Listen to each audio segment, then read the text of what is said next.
Well, hey everyone, Carrie back here with Homeschool Coffee Break, and y'all are in for a treat. We're talking about a subject that I am not very good at, but I still love, and we still did it, and that is music, and now music in your homeschool and then music in the holidays. And Gina Mayo is here, and she has some great ideas for you. So Gina, thank you so much for being here. You're welcome. It's great to be here with you, Carrie. Well, and I say I'm not very good. I love to sing. No one wants to stand next to me at church, but that's their problem because I'm like, I don't care if I sound right. Even as I was doing something yesterday, I don't know what it was. I was thinking about a friend of mine. He's a music teacher in high school, and I was single. I was teaching school, and he actually gave me voice lessons for a while. I don't know what we Neat. traded, but we traded something.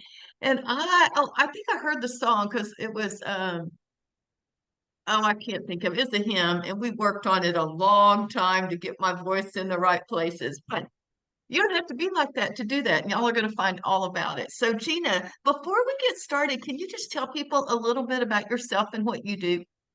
Sure. So I am a homeschooling mom. I have 8 children. They are now ages 11 all the way to 23. So I've graduated 4 and I still have 4 that I'm homeschooling, 2 in middle school and 2 in high school. But I'm also a music teacher. That's what I went to college for. And I, like you, Carrie, I am from Texas. So I taught school for a while. I taught music. And then when I had my children, and my husband and I moved up to Illinois, where we've lived for the last 23 years, I started homeschooling. So I have been homeschooling ever since, but still teaching music because I love it so much. And there's so many different ways to do it. I've taught preschool music. I've taught private voice lessons. I've taught, um, large scale musicals as a vocal director. So everything in between. But I also teach online. But I want I want to make it as easy as I can for homeschool moms to include music in their homeschool. So that's what musicineourhomeschool.com is all about.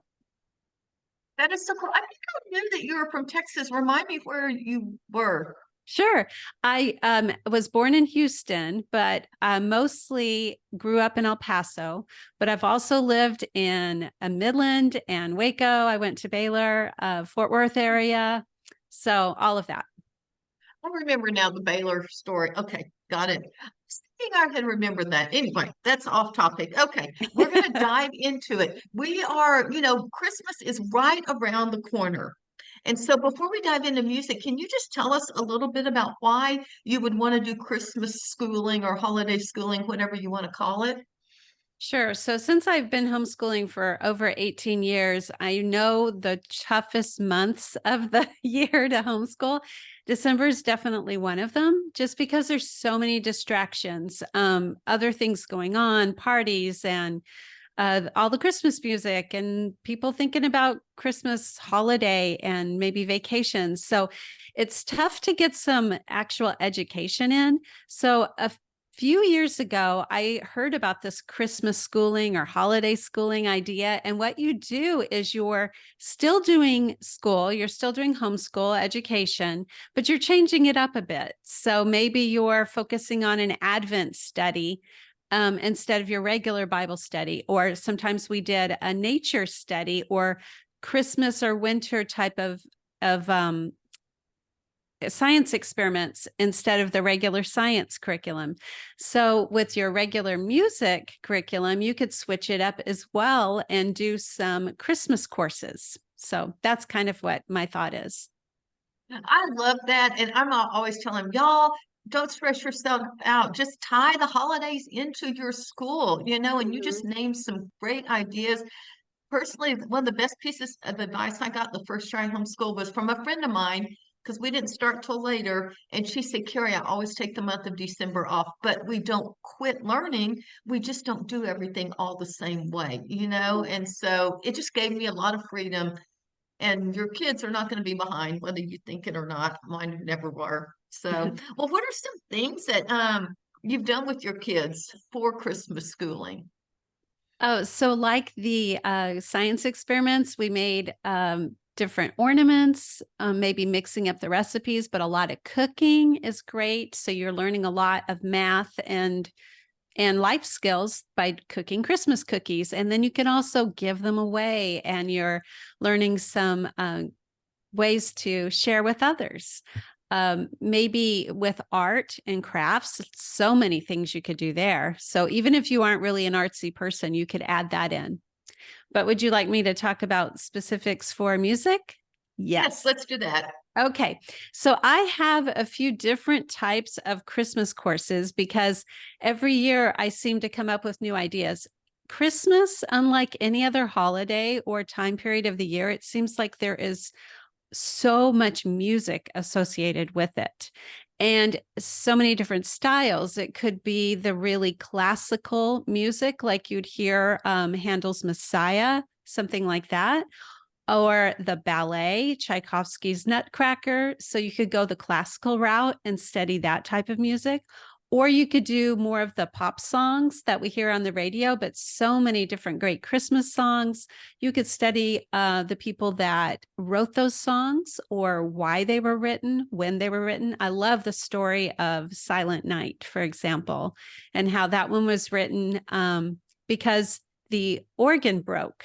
And this was a small German town, and it was for the Christmas Eve service, and they didn't have an organ. And so I think it was a priest was asking, what can we do? And someone had a guitar and wrote the Silent Night song. And so that's what they sang. And it's just become such a tradition to sing Silent Night on Christmas Eve now. So many great stories that go along with the songs, and you can do it as a more Christian focus, like a lot of people do, because so many of the great Christmas carols have wonderful doctrine in them and finding the scriptures that relate to them. But even people who don't want to go that route can do the more secular type of Christmas songs. I love the song Sleigh Ride and how that one was originally written as an instrumental piece, and we listened to it a lot by a band playing it, but then words were written to it. So we also hear like the Andrews Sisters sang that one. So many, I could go on and on. I've written, I think, 6 different courses just for Christmas. And one of them is on Christmas songs. One is Christmas traditions around the world.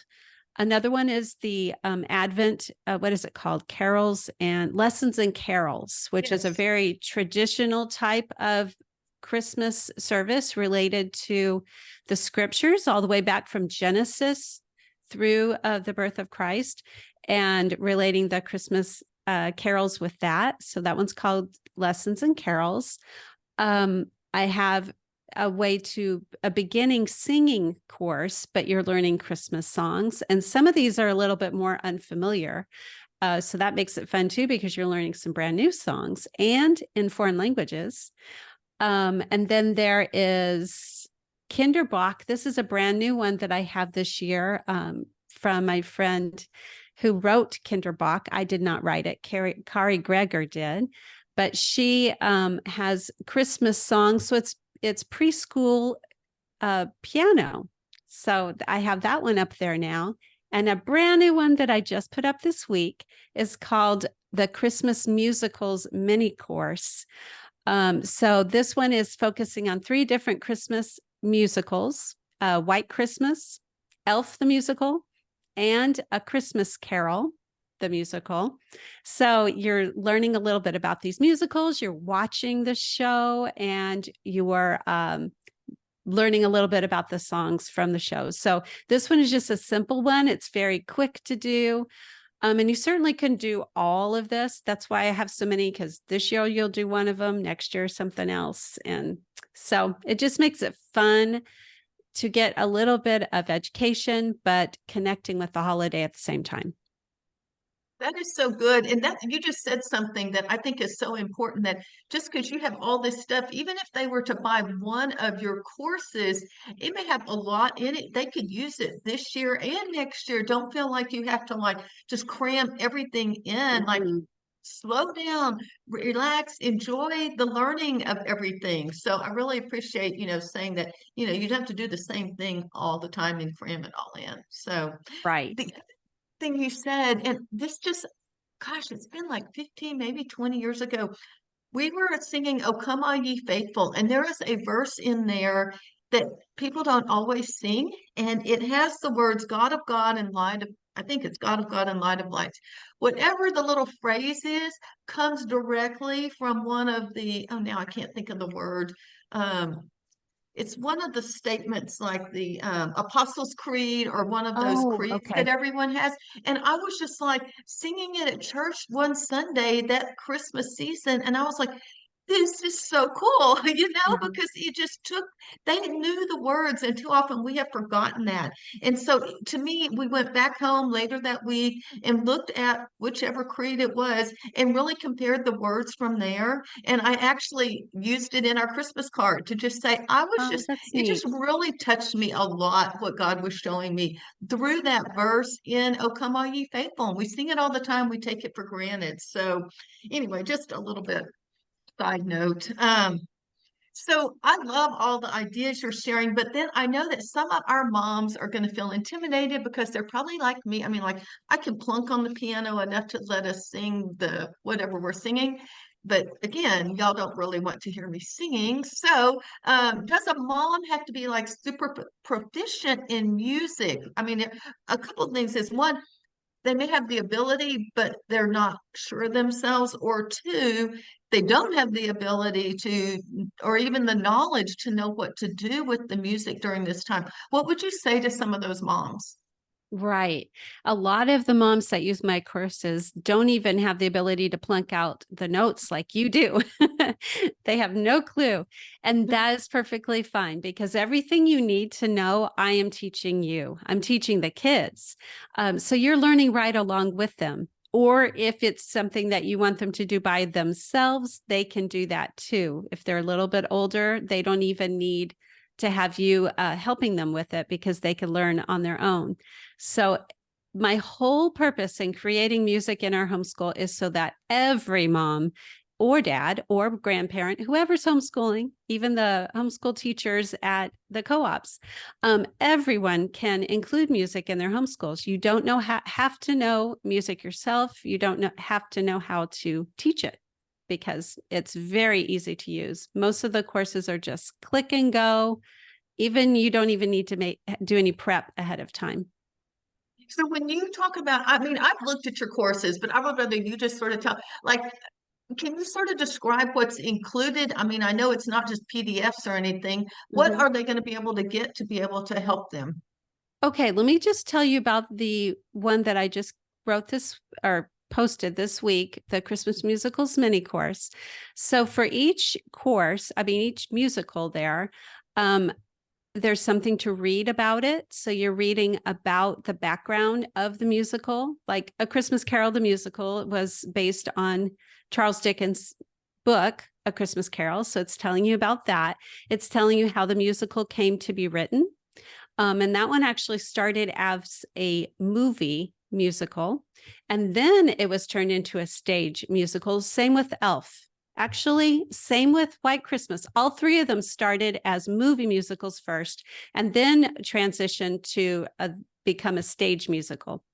So it tells you about that. It tells you the names of all the songs that are in the show. And then I have picked out three of my favorite songs that you can watch. And I embed the videos right into the course so you don't have to click over to YouTube.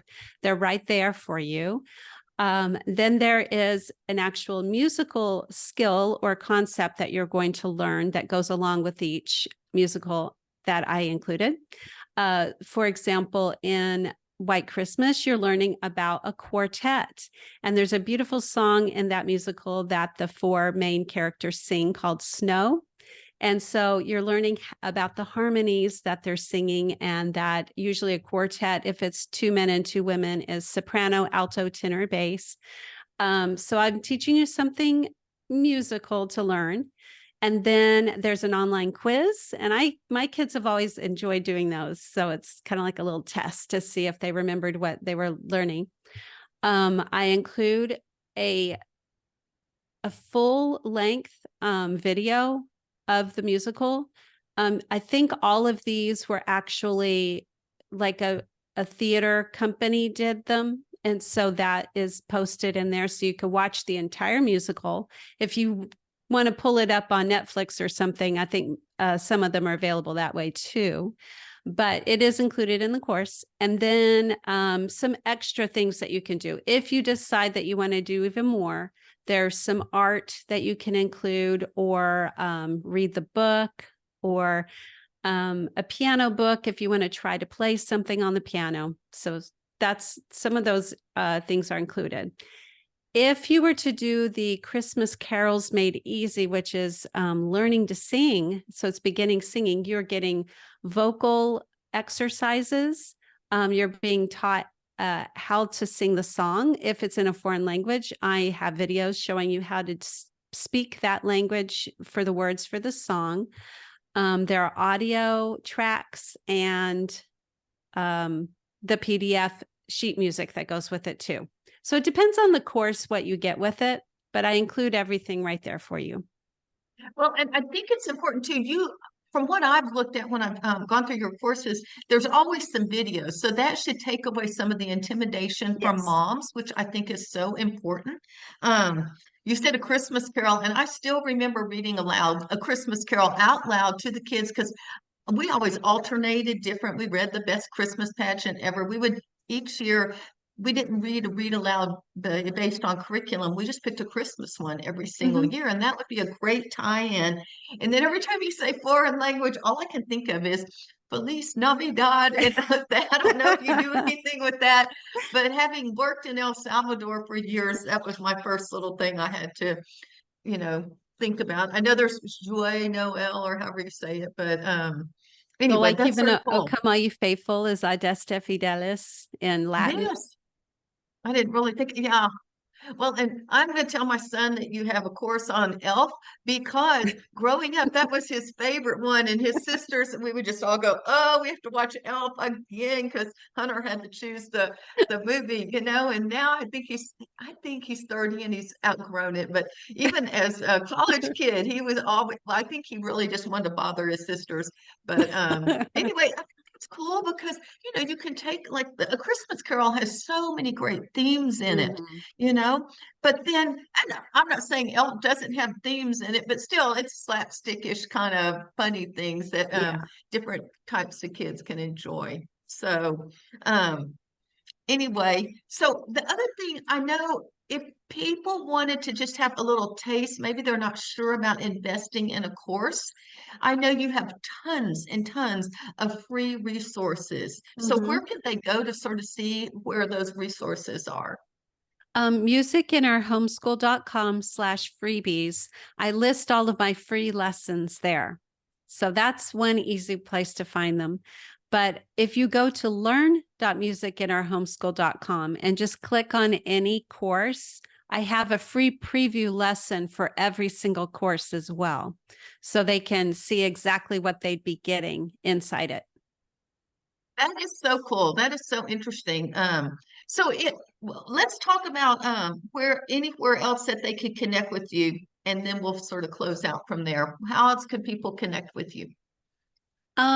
I do have a Facebook group. So that would be facebook.com/groups/music in our homeschool. But mostly through my website would be the best way. And just take a look at no matter what age you have or what kinds of questions you have about music, you'll probably find something there. And if you don't, then send me a message and I will try to include it and answer your question. And let me tell you, she is always creating something new. It's just like continuous, all the time new. Well, in closing, are there any words of encouragement that you would give to moms, especially during the Christmas season and then in regards to music as well? I would just say find something that you could do that's musically related. If you have the opportunity to hear something at church, or you hear that Handel's Messiah or the Nutcracker, people are setting up a field trip, try to go to see something or hear something musically related live this Christmas. That would be my encouragement. That is so cool. And every time I know our local dance team, I mean, it's the kids under 18, they always put the Nutcracker on and you have to try out and everything. It's not like Mhm. you just get, oh, I'll go do it. So thanks. Thanks so much, Gina. Wherever y'all are listening to, sort of forgot to say, y'all subscribe to where you're listening just so we can get this message out to more people. We'll have all the links of what she was talking about in the show notes, wherever you're listening as well. So, Gina, thank you so much for spending time with us. I really appreciate it. Thank you, Carrie. All right, this is Carrie Beck with Homeschool Coffee Break, where we try to stop the overwhelm and let you have a coffee break.